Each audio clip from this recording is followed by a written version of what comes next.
Hello, welcome to the Rio Gaming Nexus YouTube channel. Make sure to like, share, and subscribe. Enjoy the video, and thanks for watching. The air in the Gotham City Public Library was thick with the musty scent of old paper and quiet thoughts. Dust motes danced in the warm shafts of amber light streaming through the tall, arched windows. It was a cozy refuge from the usual chaos of the city, making it the perfect playground for Dr. Jonathan Crane, also known as Scarecrow. You can just imagine him, right? A place filled with knowledge, where the world outside fades away, and yet here he was, ready to turn that tranquility upside down. He glided through the aisles like a ghost, his tall, thin frame draped in ragged burlap that clung to him like a second skin. His face was hidden behind a makeshift mask that smelled damp and chemical, giving him an eerie, otherworldly presence. In one gloved hand, he clutched a worn leather satchel, filled with all sorts of tools and vials of his twisted creations.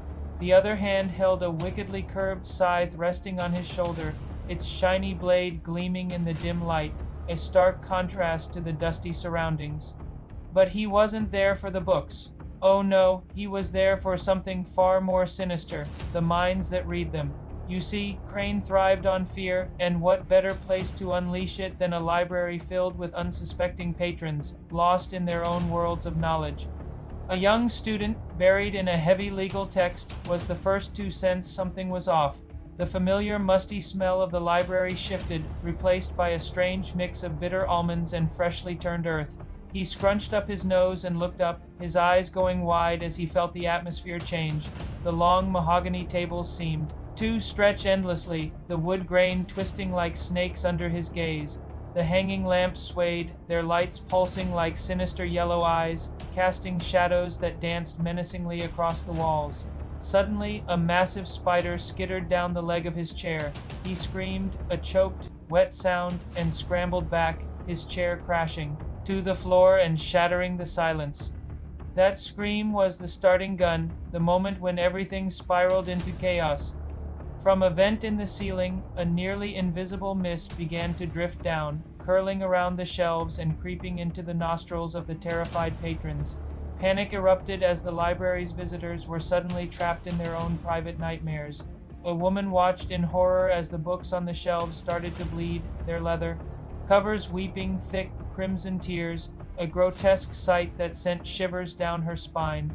An elderly man saw ghosts from his past rising from the pages of a history book, their skeletal fingers reaching for him, whispering secrets of regret and loss.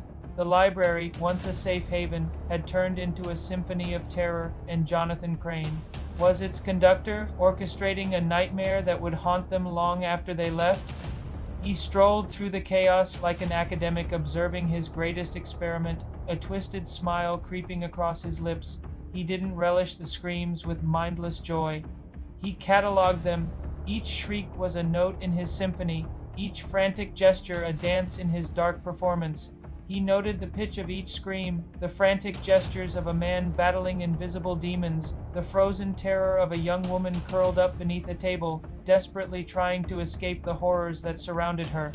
Fascinating, he rasped, his voice muffled by the mask, the phobic response of the intellectual mind, so layered, so elegant. There was a twisted appreciation in his tone, as if he were critiquing a fine piece of art rather than witnessing a breakdown. He paused in front of the student who had screamed first, now huddled in a corner, weeping as he clawed at his own skin, convinced 1,000 insects were crawling over him. Crane knelt, his sackcloth face inches from the boys, and for a moment, time seemed to stand still. "What do you see, subject?" he murmured, curiosity dripping from his tone. "Arachnophobia? A classic, the eight-legged predator, a primal fear coded into your DNA. Tell me, does knowing it's irrational help at all?" There was a sick thrill in his voice, as if he was both the scientist and the experiment. Before the student could respond, a shadow detached itself from the high rafters. It fell silently, landing between Crane and his victim with a whisper of black-caped Batman. Crane straightened slowly, a dry chuckle escaping his lips. The bat, I should have known my little show would attract the city's top fear expert. There was a hint of admiration in his tone, mixed with the anticipation of a thrilling confrontation. This isn't art, Crane, Batman growled, his voice low and menacing, filtered through his cowl. It's torture. The weight of those words hung in the air, a reminder of the line between fear and cruelty. Semantics. Scarecrow sneered, brandishing his scythe with a flourish. You use fear to control, a blunt instrument. I use it to enlighten, to peel back the layers of civility and expose the terrified beast within. I'm a scientist. You're just a thug in a costume. There was a manic energy in his voice, a belief that he was somehow superior in this twisted game. He lunged, not with the grace of a trained fighter, but with the erratic, jerky movements of his namesake. The scythe hissed through the air, slicing the tension like a hot knife through butter. Batman sidestepped, the blade scraping sparks against the marble floor. He moved to disarm Crane, but the villain was ready with a swift motion. He squeezed a hidden bulb in his palm, and a concentrated jet of fear toxin shot from a nozzle on his glove, filling the air with a thick, suffocating mist. Batman turned his head just in time, the gas hissing against the side of his cowl, but some of it still found its way in. For a split second, the world tilted. The shadows in the library deepened, merging into nightmarish shapes that clawed at the edges of his mind. The fallen books looked like tombstones, each one a reminder of a past he couldn't escape.